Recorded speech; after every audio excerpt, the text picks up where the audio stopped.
Oke, kita sudah berganti lokasi. Ini di mana, Pak? Ini Taman Balai Kambang. Oke. Iya. Ini sebenarnya sejatinya apa, Pak? Sejatinya tempat apa ya? Dulunya ini adalah tamannya dari Sultan. Mangkunegaran yang diberikan kepada putrinya. Tapi sudah kira-kira 40 tahun ini dihuni oleh hunian liar. Banyak sekali, ada 100, mungkin 140-an. Apa aja hunian isinya, liar. Pak? Ya komplit, ada yang untuk tempat tinggal, ada yang untuk diskotik kecil, ada untuk kafe, untuk pate pijat, semuanya ada di sini. Daerah hitam kira-kira. Iya ya. Siang kesini aja nggak berani, pagi malam. Kita duduk sini, Pak ya. Terus kemudian Bapak relokasi juga sama seperti Iya, jadi janjinya, Bapak sini. setelah kita ajak kita ajak bicara, kita ajak rembukan selama 2 bulan mereka mau kita pindahkan ke tempat yang lain. Caranya sama. Caranya sama. Makan siang, makan malam. Diajak makan, diajak bicara. Bisa nggak seorang Jokowi tegas? Karena sepanjang kita bicara dari tadi, kayaknya akomodatif sekali sih orang ini. Enggak. Saya cerita satu. Pernah ada 6 PKL yang kita bawa ke pengadilan. Karena apa? Sudah kita peringatin lesan, masih bandel. Kedua masih bandel, ketiga masih bandel. Tertulis pertama, kedua, ketiga masih bandel, langsung kita ambil bawa ke pengadilan dan divonis 4 bulan Di penjara. percobaan. Percobaan. Iya, tapi paling tidak ini kita ingin memberikan sebuah pelajaran bahwa kota ini ada aturannya. Jangan semau gue.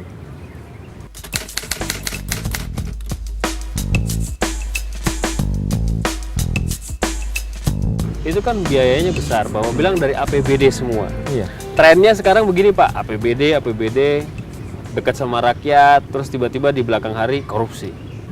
Bisa nggak kita dapat jaminan seorang Jokowi itu nggak main-main lah sama uang negara?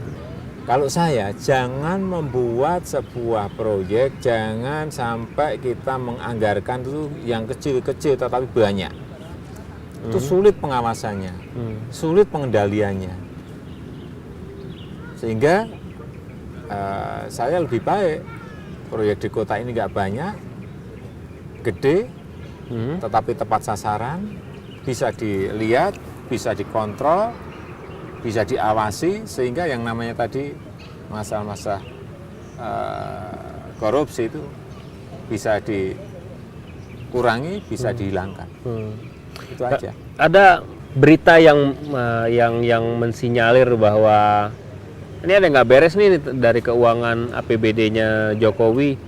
Itu kira-kira bulan Maret, bulan April tahun ini juga ya. Soal-soalnya proyek Bapak itu membangun pasar dan lain sebagainya.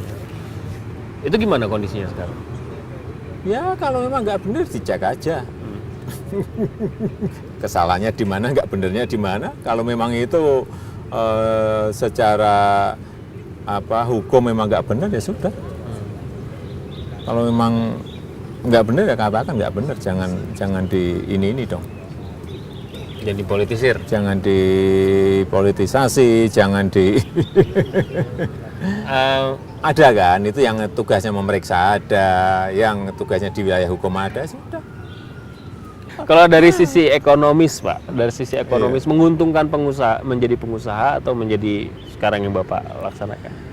Ya, Mas Afito tahu gaji wali kota itu 6 juta, dipotong pajak menjadi 5 juta lebih dikit. Ya sudah, itu kan belum plus-plusnya. Plusnya ada tunjangan untuk Tunjangan untuk makan 6 juta. Plusnya lagi apalagi? Ya tapi kok artinya gini, kalau misalnya seperti yang disampaikan Pak Joko itu, kenapa Anda mau jadi wali kota, mau mengabdi? Ya. Karena jadi pebisnis pasti bisa ratusan juta rupiah. Bisnis saya kan tetap berjalan. Dan saya makannya kan dari pabrik. Kalau gaji sama yang dari wali kota itu 2 hari 3 hari kan sudah habis lah. Untuk kita ke kampung dia sudah habis. Orang bilang Bapak sukses sebagai pemimpin di Kota Solo, melakukan penertiban PKL dengan cara yang damai dan lain sebagainya. Kalau untuk level nasional, seandainya Bapak jadi pemimpin negara, apa yang akan Bapak lakukan pertama kali?